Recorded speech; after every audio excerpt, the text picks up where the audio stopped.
শুনিও কমই নিদ্ৰা নযায় কি কাৰণে তুমি নকহিলে মই জানো আপোনে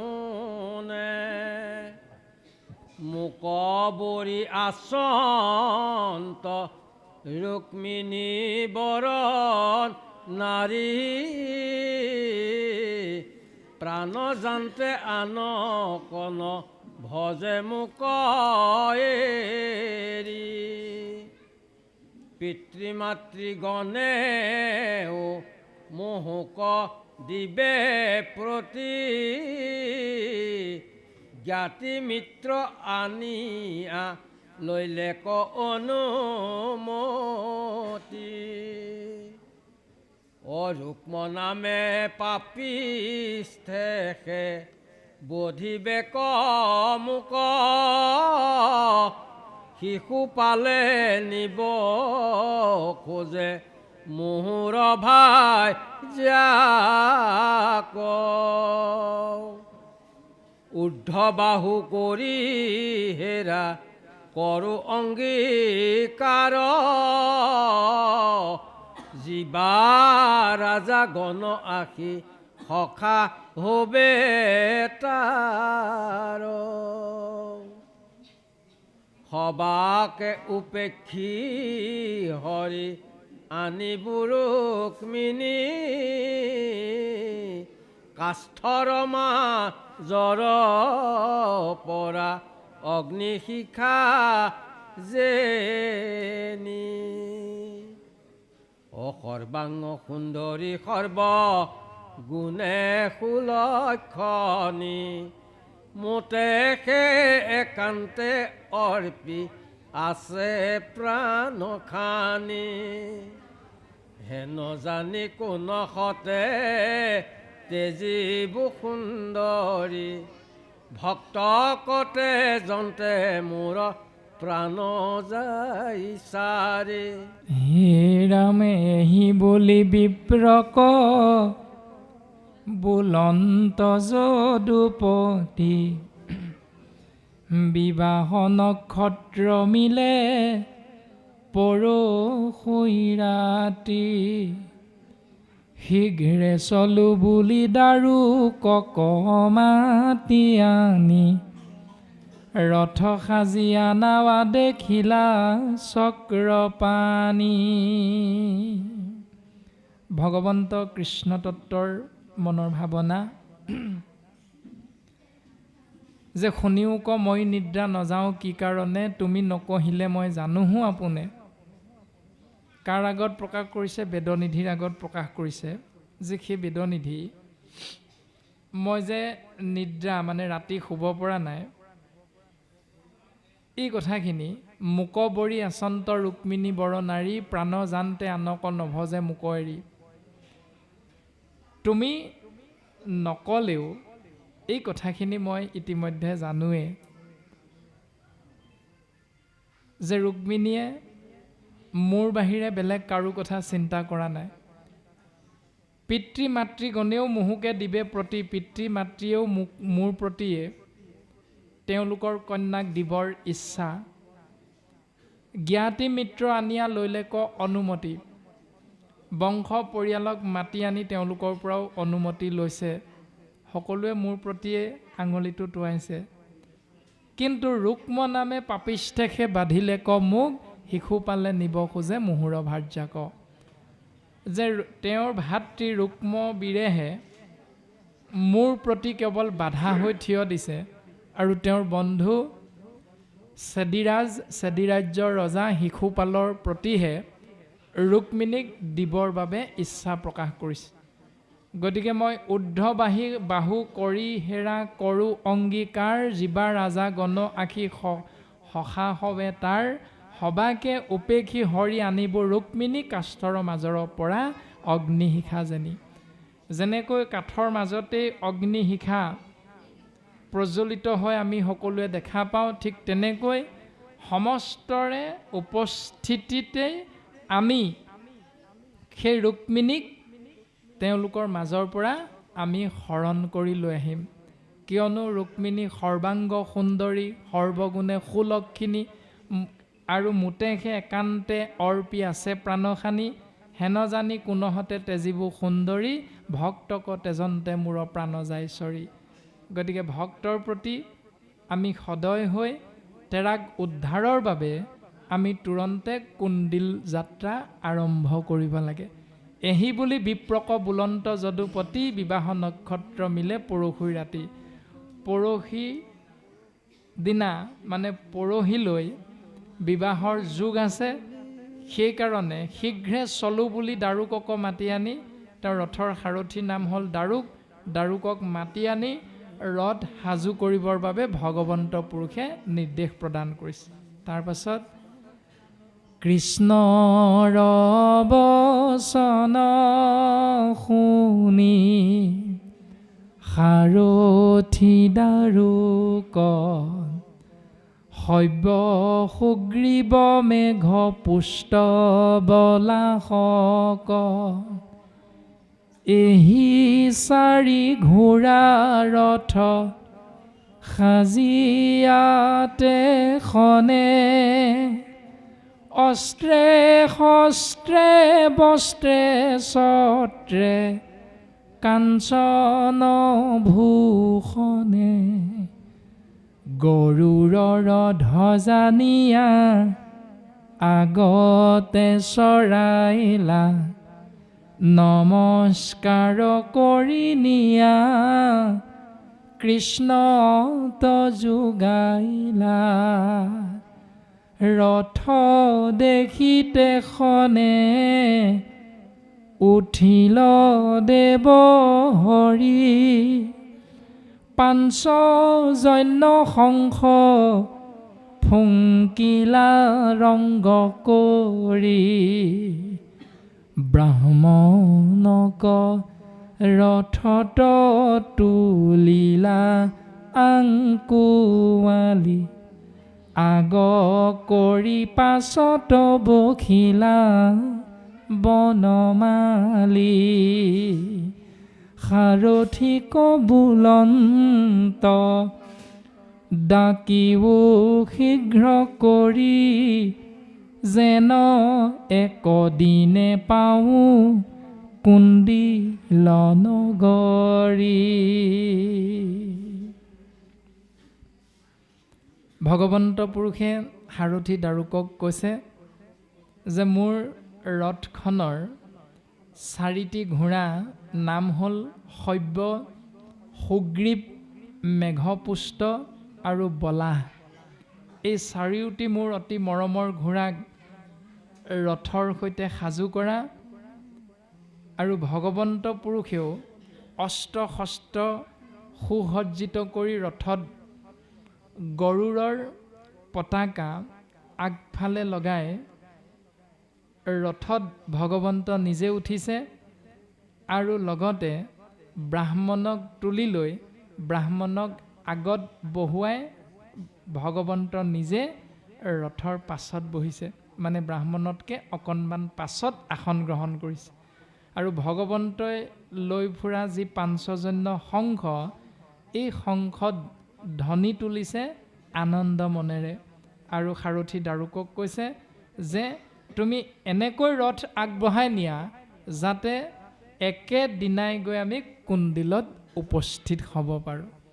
আৰু দাৰুকে ভগৱন্তৰ আজ্ঞা পালনৰ বাবে আগবাঢ়িছে। অখেন শুনি দাৰুক সাৰথি চূড়ামণি, ডাকিলন্ত ৰথ খান বিদ্যুত যে হনি, কনক কিংকিনী মণি বাজে আকাশত, ঊৰ্ধ্বমুখে চাহে জগতৰ প্ৰজা যত, দুই গোটা সূৰ্য যেন প্ৰকাশে গগনে, মহাশীঘ্ৰ বেগে ৰথ গৈল ৰাত্ৰি দিনে, ৰাম ৰাম বিদৰ্ভ দেশত গয়া ৰজনী পোহাইল ৰুক্মিণী তমনে হৰি নিদ্ৰাকন গৈল মাধৱৰ কথা আবে এহিমানে থওঁ ভীষ্মক কৰিল যেন সেহি কথা কওঁ হে ৰাম ৰামে পুত্ৰৰ স্নেহত থাকি ভীষ্মক নৃপতি শিশু পালে বিহাদিতে কৰিল যুগুতি। দাৰুকে এনেকৈ ৰথ চলাই নিছে যে আকাশমাৰ্গত দুটা সূৰ্য উদয় হোৱাৰ দৰে দৰ্শন পাইছে প্ৰজা সমষ্টাই। দুই গোটা সূৰ্য যেন প্ৰকাশে গগনে মহাশীঘ্ৰ বেগে ৰথ গৈল ৰাতি দিনে। দিনে ৰাতিয়ে ৰথখন গৈ বিদৰ্ভ দেশত গয়া ৰজনী পোহাইল বিদৰ্ভ দেশত গৈ ৰাতি পুৱাইছে। তাৰ পাছত গুৰুজন বস্তুৱে প্ৰকাশ কৰিছে যে মাধৱৰ কথা আবে এহি মানে থওঁ ভীষ্মক কৰিল যেন সেহি কথা কওঁ। যে কৃষ্ণ তত্ত্বৰ কথা ইতিমধ্যে ইমানতে আমি ৰখা হৈছে। ইয়াৰ পাছত সেই কুণ্ডিল নগৰত ভীষ্মক ৰজাইনো কেনেধৰণে জীৱন অতিবাহিত কৰিছে, সেইখিনি সময় কেনেকৈ পাৰ কৰিছে, সেই কথাখিনিৰ বিষয়ে আমি অকণমান পদবন্ধে আগবঢ়াবৰ বাবে আগবাঢ়িব বিচৰা হৈছে। তাৰে মূল দৰ্শন পদবন্ধে প্ৰকাশ কৰিছে যে পুত্ৰৰ স্নেহত ৰজা ভীষ্মকে দিন অতিবাহিত কৰাৰ মাজতেই শিশুপালক পুত্ৰ ৰুক্মবীৰে ৰুক্মিণীক বিয়া দিবৰ বাবে যি চিন্তা কৰিছে, সেই চিন্তাত বিবাহৰ কাৰ্য মানে কৰিল সকল থানে থানে ভৈল সবে উৎসৱ মংগল নগৰকো অনেক কৰিলা অলংকাৰ পদূলি পদূলি ধূপ দীপ জাতিষ্কাৰ। ৰুক্মিণীৰ বিবাহৰ কাৰুকাৰ্য ৰুক্মবীৰে কেনেকৈ কৰিছে, ভীষ্মকে কেনেকৈ পালন কৰিছে, সেই দৰ্শনখিনি যে থানে থানে ভৈল সব উৎসৱ মংগল।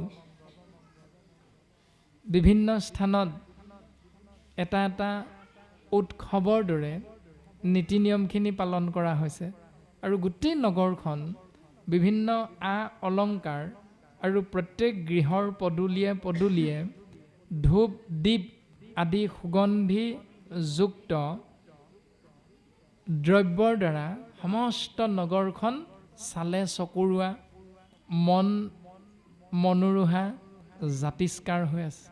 সেই দৰ্শন বৰ্তমান পদবন্ধে প্ৰকাশ কৰিছে। আৰু এনেকৈ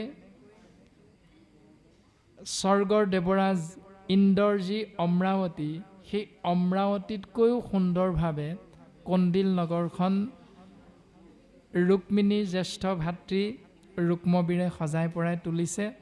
আৰু এনেকৈ কৃপালু গুৰুজন বস্তুৱে ৰুক্মিণী শৰণৰ ব্যৱস্থা পদবন্ধে ছবিচন্দে দুলৰী চন্দে খুব সুন্দৰভাৱে প্ৰকাশ কৰিছে। আৰু শেষৰ ফালে যেতিয়া ৰুক্মিণীক ভগৱন্ত পুৰুষে শৰণ কৰি দ্বাৰকাৰ অভিমুখে যাত্ৰা কৰিছে, তেনেতে সমস্ত জনা কৃষ্ণ বিদ্ৰোহী ৰজা মহাৰজাই ৰুক্মবীৰৰ সহিতে ভগৱন্ত কৃষ্ণৰ হাতৰ পৰা ৰুক্মিণীক উদ্ধাৰৰ বাবে পাছে পাছে খেদি গৈছে। আৰু ৰুক্মবীৰে গৈ কৃষ্ণতত্ত্বক আগভেটি ধৰি মৰমৰ ভগ্নী ৰুক্মিণীক কাঢ়ি আনিবৰ বাবে কৃষ্ণ তত্ত্বৰ লগত যুদ্ধত লিপ্ত হৈছে। এইখিনি কথা পদবন্ধে আমাক ক'ব, কিন্তু আজি আমি সিমানখিনি নাপাওঁগৈ। যে যেতিয়া ভগৱন্ত পুৰুষৰ হাতৰ পৰা নিজৰ অতি মৰমৰ ভগ্নীক ৰুক্মিণীক উদ্ধাৰৰ বাবে ৰুক্মবীৰে যুদ্ধত লিপ্ত হ'ল ভগৱন্তৰ লগত, ইতিমধ্যে কৃষ্ণতত্ত্বই ৰুক্মিণীক হৰণ কৰাৰ বাবে আমাৰ সমস্ত জনাৰে জ্ঞাত যে ৰুক্মবীৰ আৰু কৃষ্ণৰ মাজত এটা সম্বন্ধ ঘটিছে। ভনীয়েকক বিবাহ কৰোৱাৰ বাবে জেঠেই বইনা এনেকুৱা এটা সম্পৰ্ক আমাৰ অসমীয়া সমাজ ব্যৱস্থাত আছে। গতিকে সেই সম্বন্ধটো ৰুক্মবীৰ আৰু কৃষ্ণৰ লগত ঘটিছে, আৰু সেই সম্বন্ধৰ প্ৰতি গুৰুত্ব নিদি ৰুক্মবীৰে মিত্ৰদ্ৰোহ আচৰণ কৰিছে, আৰু মিত্ৰদ্ৰোহ আচৰণ কৰা অপৰাধত কৃষ্ণৰ লগত হোৱা যুদ্ধত ৰুক্মবীৰ পৰাস্ত হৈছে, আৰু ভগৱন্ত কৃষ্ণই ৰুক্মবীৰক প্ৰাণে মাৰিবলৈ লওঁতেই ভগ্নী ৰুক্মিণীয়ে কৃষ্ণক হাতযোৰ কৰি কৃতাঞ্জলি সেৱা নিবেদন কৰি এই বুলি কৈছে যে সেই স্বামী, যদিওবা ৰুক্মবীৰে তোমাৰ লগত যুদ্ধ কৰি মিত্ৰদোষ আচৰণ কৰিছে, তথাপিতো ৰুক্মবীৰ মোৰ অতি স্নেহৰ ককাইদেউ। সেইকাৰণে মই ভগ্নী হৈ মোৰ ককাইদেউৰ মৃত্যু মোৰ সন্মুখত মই চাব নোৱাৰিম স্বামী। গতিকে তুমি যদি মোৰ মুখলৈ চাই মোৰ ককাইদেউৰ প্ৰতি অকণমান কৃপা কৰা, তেতিয়াহ'লে আমি দাসী নথৈ আনন্দিত হ'ম প্ৰভু, আমি দাসীক তুমি উপকাৰ কৰা হ'ব। এনেকৈ যেতিয়া ৰুক্মিণীয়ে স্বামী ভগৱন্ত কৃষ্ণৰ চৰণত সেৱা নিবেদন কৰিছে, তেতিয়াই ভগৱন্ত কৃষ্ণই অপৰাধীক মৃত্যুদণ্ডৰ সমপৰ্যায়ৰ এটা শাস্তি প্ৰদান কৰিছে, সেইটো হ'ল ৰুক্মবীৰৰ মুণ্ডন। ইতিমধ্যে পদে আমাক ক'ব কথাখিনি, কিন্তু আমি সিমানখিনি নাপাওঁগৈ। ৰুক্মবীৰৰ মুণ্ডন কৰা হৈছে। তে ৰুক্মবীৰৰ মুণ্ডন কৰা মানে মিত্ৰদ্ৰোহ আচৰণ কৰা। যদি এনেকৈ আমাৰো সমাজ ব্যৱস্থাত কোনোবাই মিত্ৰদ্ৰোহ আচৰণ কৰা হয়, তেতিয়াহ'লে তেওঁক যিহেতু মৃত্যুদণ্ড দিব পৰা নাযায়, কিয়নো মৰম স্নেহৰ মাজেৰে আমি প্ৰত্যেকেই সমাজত বসবাস কৰি আছোঁ, সেইকাৰণে মৃত্যু সমপৰ্যায়ৰ দণ্ডটো হ'ল মুণ্ডন। এইটো উচিত শাস্ত্ৰই আমাক সিদ্ধান্ত দিছে। আকৌ প্ৰথম স্কন্ধৰ পদে আমাক কৈছিল যে অশ্বত্থমাই যে ব্ৰহ্মাস্ত্ৰ শৰ প্ৰহাৰ কৰিছিল, তেতিয়া অশ্বত্থমা যুদ্ধত পৰাস্ত হৈছিল, আৰু অশ্বত্থমাক হাতে ভৰিয়ে বান্ধি যেতিয়া দ্ৰৌপদীৰ আগত ধুপুচকে পেলাই দিছিল ভীম, অৰ্জুন, যুধিষ্ঠিৰ, নকুল, সহদেৱ, পঞ্চপাণ্ডৱে, তেতিয়া দ্ৰৌপদীয়ে অশ্বত্থমাক হাত ভৰি বান্ধ মুকলি কৰি দিবলৈ কৈছে, আৰু কৃষ্ণতত্ত্বই অৰ্জুনৰ আগত কৈছে, সেই অৰ্জুন ভীমে কৈছে মাৰিব লাগে, আৰু দ্ৰৌপদীয়ে কৈছে মুকলি কৰি দিব লাগে। গতিকে এই দুদুল্যমান অৱস্থাত তুমি এটা উপায় চিন্তা কৰা, দুইকুল ৰক্ষা হ'ব লাগিব। তে দুইকুল ৰক্ষা কৰিবৰ বাবে এটাই উপায় ওলাল, সেই উপায়টো হ'ল অশ্বত্থমাৰ শিৰত থকা চূড়ামণি কাঢ়ি লোৱা আৰু মুণ্ডন কৰা। সেইকাৰণে অশ্বত্থমাৰ শিৰোমণি ছেদন বুলি ভাগৱতৰ প্ৰথম স্কন্ধৰ দ্বিতীয় পদত খুব সুন্দৰভাৱে দুলৰী চন্দ্ৰভাগীত প্ৰকাশিত হৈ আছে যে সেই অপৰাধৰ শাস্তি অশ্বত্থমাৰ মুণ্ডন হৈছিল। তাৰপাছত জয়দ্ৰথৰ মুণ্ডন হৈছে, যেতিয়া জয়দ্ৰথে পঞ্চপাণ্ডৱে 12 বছৰ বনবাস, 1 বছৰ অজ্ঞাতবাস, সেই সময়ত দ্ৰৌপদী যেতিয়া অকলহৰে বনত থাকি জুৰিৰ পৰা পানী আনিবলৈ গৈছিল, তেতিয়া দ্ৰৌপদীক জয়দ্ৰথে নিজৰ পত্নী কৰিবৰ বাবে চিন্তা কৰি দ্ৰৌপদীক হৰণ কৰিছিল। এতিয়া দ্ৰৌপদীক হৰণ কৰাটোত অপৰাধ কি? জয়দ্ৰথ দ্ৰৌপদীৰ লগত সম্পৰ্ক কি? জয়দ্ৰথ হ'ল সেইজন ব্যক্তি যে কৌৰৱৰ 100জন পুত্ৰৰ একেবাৰে শেষত এগৰাকী কন্যাৰ জন্ম হৈছিল। কন্যাগৰাকীৰ নাম হ'ল দুশলা। দুশলা নামৰ কৌৰৱৰ একমাত্ৰ ভনীয়েকৰ স্বামী আছিল জয়দ্ৰথ। গতিকে সম্পৰ্কত দ্ৰৌপদী পঞ্চপাণ্ডৱৰ পত্নী, ধৰ্মপত্নী। দ্ৰৌপদী জয়দ্ৰথৰ সম্পৰ্কত কি হ'ব এতিয়া সেইটো সকলোৱে আপোনাৰভাৱে জানে। গতিকে সেই মিত্ৰ দ্ৰোহ আচৰণ কৰাৰ বাবে জয়দ্ৰথৰ মুণ্ডন হৈছিল। এনেকৈ মুণ্ডন কৰ্ম ভাগৱতে আমাক সিদ্ধান্ত দিছে। তৎসত্ত্বেও ভাগৱত আশ্ৰয় কৰি আমি সমাজ ব্যৱস্থা পালন কৰোঁতে পিতৃ মাতৃ পৰলোকগামী হ'লেহে কিন্তু মুণ্ডন কৰা হয়। এইটো হ'ল শাস্ত্ৰৰ বিপৰীত নিয়মটো। গতিকে এনেকুৱা নিয়মবিলাক যদি আমি সমাজত পালন কৰি থাকোঁ তেতিয়াহ'লে ভাগৱত পঢ়াৰ পৰা আমাৰ একো লাভ নাই, ভাগৱত শুনাৰ পৰাও আমাৰ একো লাভ নাই। পিতৃ মাতৃৰ মৃত্যু হোৱাটো প্ৰকৃতিগত নিয়ম। আপুনি ময়ো মৰিম, পিতৃ মাতৃও মৰিব।